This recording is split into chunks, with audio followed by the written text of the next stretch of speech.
9ویں پارے کا رکو نمبر 17۔ یا ایھا الذین آمنوا، اے ایمان والو، اطیعوا اللہ ورسولہ، اللہ اور اس کے رسول کی اطاعت کرو، فرما برداری کرو، ولا تولوا عنہ، اور اس فرمان سے منہ نہ پھیرو، وانتم تسمعون، اس حال میں کہ تم سنتے ہو، یعنی سننے کے باوجود بھی اللہ اور اس کے رسول کے حکم سے منہ نہ پھیرو، نہ فرمانی نہ کرو۔ اللہ اور اس کے رسول کی اطاعت، اس سے دنیا میں بھی انسان کامیاب ہوتا ہے اور آخرت بھی سنور جاتی ہے۔ وَلَا تَكُونُوا كَالَّذِينَ، اور تم ان لوگوں کی طرح نہ ہونا، قَالُوا سَمِعْنَا، جنہوں نے کہا ہم نے سنا، وَهُمْ لَا يَسْمَعُونَ، حالانکہ وہ سنتے نہیں ہیں، یعنی انہوں نے کہا کہ ہم نے باتیں سنی ہیں لیکن وہ عمل نہیں کرتے، ایسے لوگوں کی طرح نہ ہونا۔ إِنَّ شَرَّ الدَّوَابِّ عِندَ اللَّهِ، بے شک اللہ کے نزدیک تمام جانوروں میں بدتر جانور الصم البکم، وہ ہے جو بہرا ہے، الصم بہرا، البکم گونگا، الذین لا یعقلون، وہ جو عقل نہیں رکھتے۔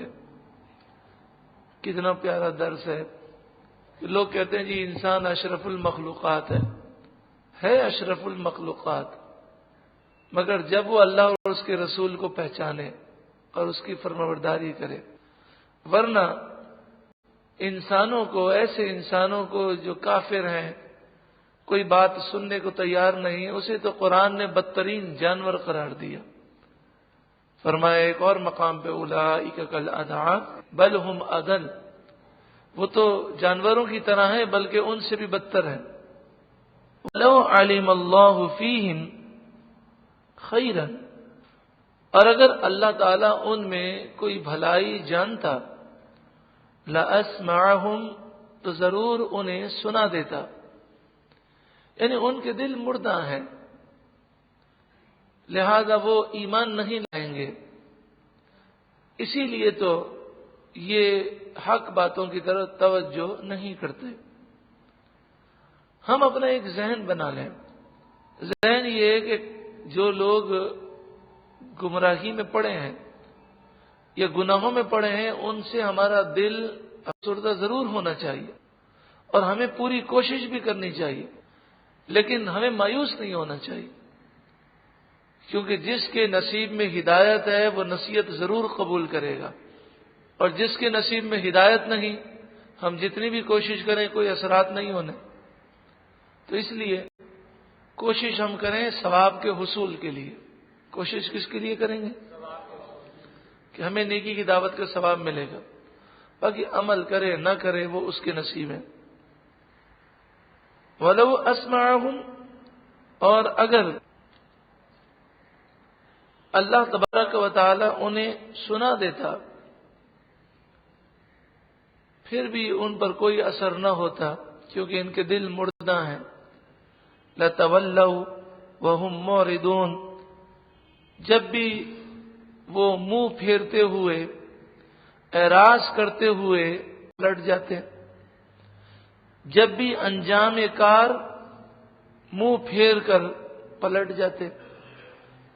یا ایھا الذین آمنوا استجیبوا للہ وللرسول، اے ایمان والوں، اللہ اور اس کے رسول کے بلانے پر حاضر ہو جاؤ۔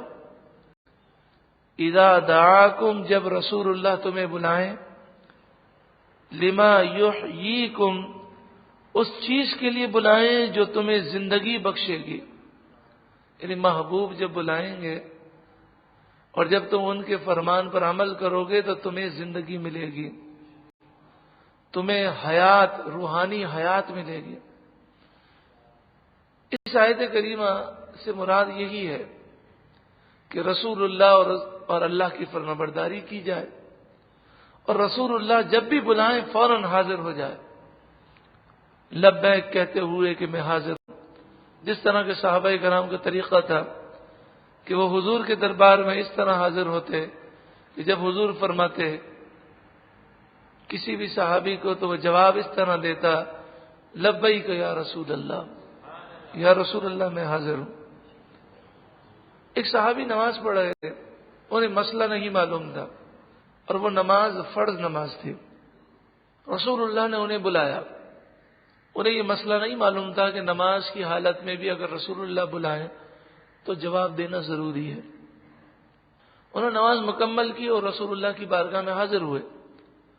اب صلی اللہ علیہ وآلہ وسلم نے فرمایا، میں نے تمہیں بلایا تو تم حاضر کیوں نہیں ہوئے؟ عرض کی کہ میں فرض نماز پڑھ رہا تھا تو آپ نے فرمایا، کیا تم نے قرآن کا یہ فرمان نہیں سنا، یا ایھا الذین آمنوا استجیبوا للہ وللرسول اذا دعاکم لما یحییکم، کہ اللہ اور اس کے رسول کے بلانے پر حاضر ہو۔ تو اس حدیث پاک کے تحت کہ جو کہ بخاری و مسلم میں ہے، مفسرین، محدثین اور فقہاء نے یہ بات لکھی کہ اگر رسول اللہ کسی صحابی کو بلائیں اور وہ نماز میں ہوں تب بھی نماز چھوڑ کر رسول اللہ کے دربار میں حاضر ہونا ان پر فرض تھا۔ دوسری بات، اس سے ان کی نماز ٹوٹتی نہیں ہے۔ وہ حضور کی بارگاہ میں آئیں، سلام پیش کریں، حضور کی گفتگو سنیں، حضور جو حکم دیں وہ کام کر کے آئیں، وہ اس وقت تک نماز کے اندر ہی ہے، جہاں سے نماز چھوڑی تھی وہیں سے وہ کنٹینیو کریں۔ یہ تو ہے حضور کی شان، یہ تو ہے قرآن و حدیث کا درس۔ اور دوسری طرف بدعقیدہ لوگوں کی سوچ تو دیکھیں کہ بدعقیدہ لوگ کہ جو مسلمانوں پر شرک اور بدعت کے الزام لگاتے ہیں، حقیقت میں شرک اور بدعت کا وہ شور مچاتے ہیں اپنی بدعقیدگی کو چھپانے کے لیے۔ جو ان کے بڑوں نے رسول اللہ کی گستاخیاں کی ہیں، ان گستاخیوں سے لوگوں کی توجہ ہٹانے کے لیے وہ مسلمانوں پر شرک اور بدعت کے الزام لگاتے ہیں۔ تو ان کی کتابوں میں یہ بات لکھی ہے کہ نماز میں اگر رسول اللہ کا خیال آ جائے، نماز میں رسول اللہ کا خیال لانا، نعوذ باللہ من ذالک ثم نعوذ باللہ من ذالک، صرف حق بیان کرنا ضروری ہے، اس لیے میں بیان کر رہا ہوں۔ اتنے گندے الفاظ ہیں کہ انسان سننے کی تاب نہیں رکھتا۔ بامر مجبوری کے لوگوں کو پتہ چلے کہ یہ مسلمانوں پر شرک اور بدعت کے الزامات لگاتے ہیں، تو نہ انہیں شرک کی پرواہ ہے نہ بدعت کی پرواہ ہے، اصل تو اپنے جو ان کے بزرگ ہیں، جو ان کے بڑے ہیں، انہوں نے جو رسول اللہ کی توہین اور بے ادبی کی ہے، وہ ان باتوں کو چھپانے کے لیے شور اس طرف مچاتے ہیں تاکہ توجہ اس طرف ہو جائے۔ تو انہوں نے یہ بات لکھی، نعوذ باللہ من ذالک، استغفر اللہ، کیسے بیان کی جائے؟ مجھے تو حیرت ہوتی ہے کہ ہم سے تو بیان نہیں ہوتے، اور وہ بدعقیدہ لوگ اسے کتاب میں لکھتے بھی ہیں، چھاپتے بھی ہیں، اور اس کا دفاع بھی کرتے ہیں، بولتے ہیں نہیں حضرت نے صحیح کہا، توبہ استغفر اللہ۔ لکھا کہ نماز میں رسول اللہ کا خیال لانا گدھے اور خچر کے خیال لانے سے بدتر ہے، نعوذ باللہ من ذالک۔ بلکہ بیوی سے صحبت کرنے کے خیال، بلکہ زنا کے خیال سے بھی بدتر ہے، نعوذ باللہ من ذالک۔ اور وجہ کیا لکھی کہ گدھے کا خیال آئے، خچر کا خیال آئے، بیوی سے صحبت کا خیال آئے یا زنا کا خیال آئے، توبہ استغفر اللہ، تو یہ شرک نہیں ہے، اور نماز میں رسول اللہ کا خیال لایا جائے تو یہ شرک ہے، نعوذ باللہ من ذالک۔ اب بتائیے، قرآن تو یہ کہہ رہا ہے اور حدیث تو یہ بتا رہی ہے کہ نماز میں اگر رسول اللہ بلائیں تو رسول اللہ کے دربار میں جاؤ، انہیں سلام کرو، ان سے گفتگو کرو، حضور کے کلام کو سنو۔ اتنی دیر حضور کے دربار میں رہیں گے تو بتائیے رسول اللہ کا خیال آئے گا کہ نہیں؟ تو حضور کے دربار میں چل کر جانے سے نماز نہیں ٹوٹتی اور یہ شرک نہیں ہے، تو نماز میں رسول اللہ کا خیال لایا جائے تو شرک کہاں سے ہوگا؟ پھر جب درود پاک پڑھیں گے اللہم صلی علی محمد، تو بتائیے حضور کا خیال نہیں آئے گا؟ السلام علیکہ ایھا النبی، جب اتحیات میں پڑھیں گے اے نبی آپ پر سلام ہو، تو کیا رسول اللہ کا خیال نہیں آئے گا؟ اللہ تبارک و تعالی ہمیں محفوظ فرمائے، ہماری اولاد کو، ہماری نسلوں کو اللہ تعالیٰ ایمان کا تحفظ عطا فرمائے۔ اصل میں بات یہ ہے کہ رسول اللہ کی تعظیم اور محبت سے دور کرنے کا طریقہ انہوں نے یہ ایجاد کیا کہ جس کام میں رسول اللہ کی تعظیم ہو، جس کام میں حضور کی محبت ہو، اس پر شرک اور بدعت کا فتویٰ لگا دیا جائے۔ میں آپ سے ایک سوال کرتا ہوں، ربیع الاول کے مہینے میں جلسہ سیرت النبی، جلسہ سیرت خاتم الانبیاء، یہ سارے جلسے ہوتے ہیں، اس پر کوئی فتویٰ نہیں لگایا جاتا۔ اور ربیع الاول میں اگر میلاد النبی کی محفل ہو تو اس پر بدعت کا فتویٰ لگایا جاتا ہے، اور کہتے ہیں صحابہ کرام سے کہاں ثابت ہے؟ تو جلسہ سیرت النبی کے صحابہ سے ثابت ہے، اس پر تو کوئی اعتراض نہیں کرتا۔ لیکن محفل میلاد پر اعتراض کیوں ہے؟ اس لیے کہ اس میں رسول اللہ کی تعظیم بیان کی جاتی ہے۔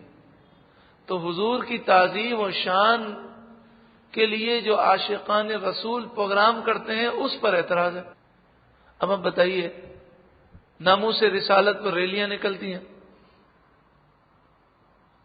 ہڑتالیں کی جاتی ہیں، جلوس نکالے جاتے ہیں، ریلیاں نکالی جاتی ہیں، کوئی فتویٰ نہیں لگتا۔ لیکن جب عید میلاد النبی کے موقع پر جلوس نکالا جائے تو پوچھا جاتا ہے صحابہ کرام سے کہاں ثابت ہے؟ تو اصل مقصد کیا ہے کہ جس کام میں رسول اللہ کی محبت ہے، عظیم ہے، توقیر ہے، اور جو عاشقان رسول کرتے ہیں، اس بات سے روکنے کے لیے شرک اور بدعت کا الزام لگایا جاتا ہے۔ اصل میں نہ شرک کی پرواہ ہے، نہ بدعت کی پرواہ ہے، اصل تو رسول اللہ کی تعظیم سے دور کرنا مقصود ہے۔ اللہ تبارک و تعالی تمام مسلمانوں کے ایمان کی حفاظت فرمائے۔ وَاعْلَمُوا، اور خوب جان لو، ان اللہ یحول بین المرء وقلبہ، بے شک اللہ تعالی کا حکم آدمی اور اس کے دلی ارادوں میں حائل ہو جاتا ہے۔ انسان کیا کچھ چاہتا ہے لیکن ہوتا وہی ہے جو منظور خدا ہوتا۔ وَأَنَّهُ إِلَيْهِ تُحْشَرُونَ، اور بے شک اسی کی طرف تم اٹھائے جاؤ گے، تمہیں جمع اللہ کے دربار ہی میں کیا جائے گا۔ وَاتَّقُوا فِتْنَةً، اور تم ڈرو اس فتنے سے، لَا تُصِيبَنَّ الَّذِينَ ظَلَمُوا مِنْكُمْ خَاصَّةً، جو تم میں سے صرف ظالموں ہی کو نہیں پہنچے گا۔ اس فتنے کی لپیٹ میں نیک لوگ بھی آئیں گے۔ وہ فتنہ کون سا فتنہ ہے؟ وہ ہے گناہوں کی نحوست، کہ اگر گناہ ملک میں عام ہو جائیں تو اس کی نحوست جب آتی ہے، سیلاب، زلزلہ، طوفان، دشمن کا حملہ، تو نیک لوگ بھی لپیٹ میں آ جاتے ہیں۔ اسی لیے فرمایا کہ جب گناہ عام ہو تو گناہوں سے روکو، ورنہ عذاب آئے گا، اور نیک لوگ بھی وہ لپیٹ میں آئیں گے۔ ہاں، اگر گناہوں سے روکا جائے اور روکنے کی پوری کوشش کی جائے تو اللہ کے عذاب سے پوری قوم محفوظ رہتی ہے۔ وَاعْلَمُوا، اور خوب جان لو، ان اللہ شدید العقاب، بے شک اللہ شدید عذاب دینے والا ہے۔ وَاذْكُرُوا إِذْ أَنْتُمْ قَلِيلٌ، یاد کرو جب تم تھوڑے تھے، مستضعفون فی الارض، زمین میں کمزور تھے، تخافون، تم خوف کرتے تھے، ان یتخطفکم الناس، کہ لوگ کہیں تمہیں اچک نہ لے جائیں۔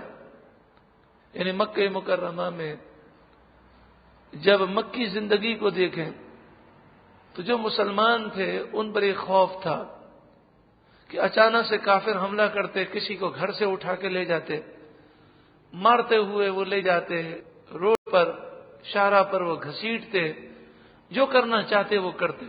لیکن اللہ تعالیٰ نے وہ خوف دور کر دیا۔ فآواکم، بس اللہ نے تمہیں جگہ دی، مدینہ منورہ میں ہجرت کی توفیق عطا فرمائے، مدینے کی ریاست دی، وَأَيَّدَكُمْ بِنَصْرِهِ، اور اپنی مدد کے ذریعے تمہاری مدد فرمائی، تمہیں قوت دی، وَرَزَقَكُمْ مِنَ الطَّيِّبَاتِ، اور تمہیں پاکیزہ روزی دی، لَعَلَّكُمْ تَشْكُرُونَ، تاکہ تم شکر کرو۔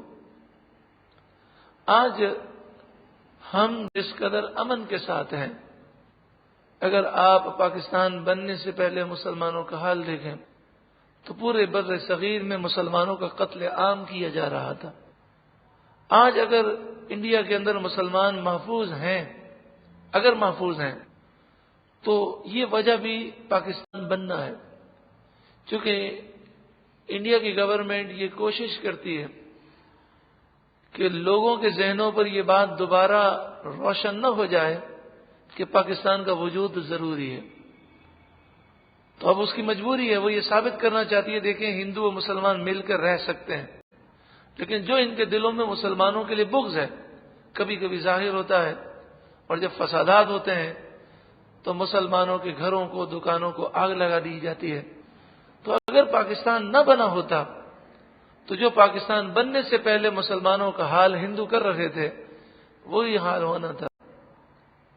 اللہ تبارک و تعالی نے اتنا پیارا ملک دیا، لیکن ہم نے اس ملک میں گناہ کر کر کے نحوستیں پیدا کی ہیں۔ اللہ تعالیٰ اس ملک کی عوام کو شریعت پر عمل کرنے کی توفیق عطا فرمائے۔ یا ایھا الذین آمنوا، اے ایمان والو، لا تخونوا اللہ والرسول، اللہ اور اس کے رسول سے دغا نہ کرو، وَتَخُونُوا أَمَانَاتِكُمْ وَأَنْتُمْ تَعْلَمُونَ، اور جان بوجھ کر اپنی امانتوں میں خیانت نہ کرو، اللہ اور اس کے رسول سے غداری نہ کرو، بغاوت نہ کرو، امانت میں خیانت نہ ہو۔ اللہ تعالی ہمیں قرضوں سے محفوظ فرمائے۔ یہ دعا ہمیں بار بار کرنی چاہیے کہ جب ہم اس دنیا سے جائیں تو نہ تو ہمارے پاس کسی کی امانت باقی ہو، نہ کسی کا قرضہ ہمارے اوپر ہو۔ وَاعْلَمُوا، اور خوب جان رکھو، انما اموالکم و اولادکم فتنہ، تمہارے مال اور تمہاری اولاد سب آزمائش ہے، امتحان ہے۔ اولاد اور مال کی وجہ سے آخرت کو برباد نہ کرنا۔ وَأَنَّ اللَّهَ عِندَهُ أَجْرٌ عَظِيمٌ، اور بے شک اللہ کے پاس بڑا ثواب ہے۔